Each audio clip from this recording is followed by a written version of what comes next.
یا اللہ، جو کچھ پڑھا گیا اور جو کچھ کھانا وغیرہ پیش کیا گیا، اس کا ثواب ہمارے ناقص عمل کے لائق نہیں، بلکہ اپنے کرم کے شایان شان مرحمت فرما۔ اے اللہ، یقیناً انسان ہونے کے ناطے اس میں کوئی غلطی، بے ادبی، گستاخی ہو گئی ہو تو اپنی شان رحیمی اور شان کریمی کے صدقے معاف فرما کر قبولیت کا شرف عطا فرما، اور اپنی جانب سے اس کا ثواب نبی کریم صلی اللہ علیہ وسلم کو نذرانتاً، عقیدتاً، ہدیتاً، تحفتاً، الفتاً پیش کرتی ہوں، قبول و منظور فرما۔ نبی کریم صلی اللہ علیہ وآلہ وسلم کے توسط سے اس کا ثواب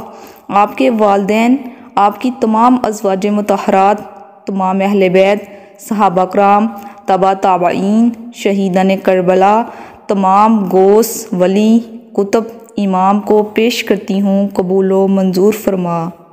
نبی کریم صلی اللہ علیہ وآلہ وسلم کے توسط سے اس کا ثواب اپنے تمام عزیز و اقارب اور رشتہ داروں کو جو اس فانی دنیا سے جا چکے ہیں پیش کرتی ہوں، قبول و منظور فرما۔ اور نبی کریم صلی اللہ علیہ وآلہ وسلم کے توسط سے خصوصاً بالخصوص اس کا ثواب اپنے ابو جان، دادا جان اور دادی جان کو پیش کرتی ہوں، قبول و منظور فرما۔ نبی کریم صلی اللہ علیہ وسلم کے توسط سے اس کا ثواب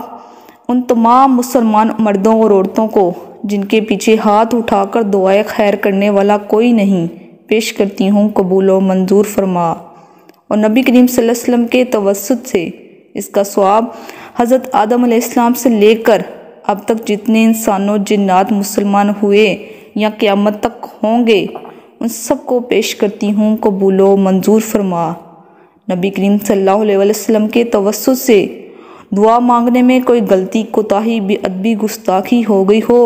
تو اپنی شان رحیمی اور شان کریمی کے صدقے معاف فرما کر آج کا ایصال ثواب اپنی بارگاہ میں قبول و منظور فرما۔ آمین یا رب العالمین۔ صلی اللہ تعالی علی محمد صلی اللہ علیہ وآلہ وسلم۔